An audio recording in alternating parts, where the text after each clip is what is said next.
视频里踩着滑板去接亲的人就是我。 video में जो लड़का 是 स्केटबोर्डिंग करते हुए अपनी शादी में जाता दिखाई दे रहा है वो मैं ही हूँ। मैं स्केटबोर्डिंग करते हुए शादी में क्यों गया? मैंने ऐसा इसलिए किया क्योंकि मुझे स्केटबोर्डिंग से वाकई बेहद मोहब्बत है। मैंने 12 बरस की उम्र में स्केटबोर्डिंग सीखना शुरू की थी। मैं गुज़श्ता 30 बरस से इसका शौकीन हूँ। मैं शुरू में सिर्फ सड़कों पर खेलने वाला एक आम खिलाड़ी था। स्केटबोर्डिंग में सबसे ज़्यादा खुशी उस लम्हे मिलती है जब मैं हवा में आज़ादी के साथ उड़ता हूँ। फुर्सत के वक्त मैं अपने साथियों से स्केटबोर्डिंग की नई महारतें सीखने के हवाले से बात करता हूँ। फिर मैं दूसरों की ज़िंदगी का दूर से मुशाहिदा करता हूँ। अब तक मैं तकरीबन 200 से 300 स्केटबोर्ड इस्तेमाल कर चुका हूँ।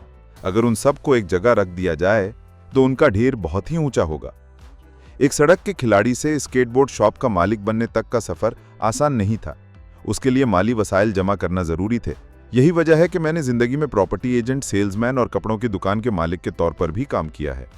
साल 2016 में मेरा ख्वाब पूरा हुआ। मैंने उरुमुची में स्केटबोर्ड की अपनी दुकान खोल ली। इस साल एक बड़ी खबर मेरी नज़रों से गुजरी। खबर ये थी कि आलमी ओलंपिक कमेटी ने फैसला किया है कि साल 2020 के टोक्यो ओलंपिक्स में स्केटबोर्डिंग को बाज़ाब्ता खेल के तौर पर शामिल किया जाएगा। उसी लम्हे मैंने एक नया हदफ तय कर लिया। क्या मालूम, शायद मैं स्केटबोर्डिंग में एक ओलंपिक चैंपियन तैयार कर ही लूँ। मैंने साल 2018 में स्केटबोर्डिंग कोच की सनद हासिल की थी। तब से मैंने बच्चों को स्केटबोर्डिंग सिखाने का सिलसिला शुरू किया है। मैंने साल 2023 में अपना 300 मुरब्बा मीटर का ये स्केटबोर्डिंग पार्क बना लिया है। ये इलाका कुछ ढलवानों और रुकावटों के साथ स्ट्रीट स्केटबोर्डिंग के लिए मखसूस है। ये इब्तिदाई और दरमियानी दर्जे के शौकीन अफराद के लिए मौजू है। ये एक इब्तिदाई दर्जे की हमवार जगह है जो खासतौर पर उन लोगों के लिए मौजू है जिन्हें इससे पहले स्केटबोर्डिंग का कोई तजुर्बा नहीं। वो यहाँ मश्क कर सकते हैं। और ये एक छोटा सा बोल है जो ज़्यादा महारत वाली तरबियत के लिए इस्तेमाल होता है।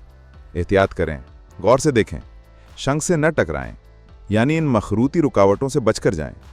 यही है स्केटबोर्डिंग। बार बार गिरने के बाद जब आप आखिरकार कोई करतब कामयाबी से मुकम्मल कर लेते हैं तो जो खुशी और इत्मीनान उस वक्त मिलता है वो नाकाबिले यकीन है। तो आइए खुद को चैलेंज करें और खुशी की तलाश जारी रखें।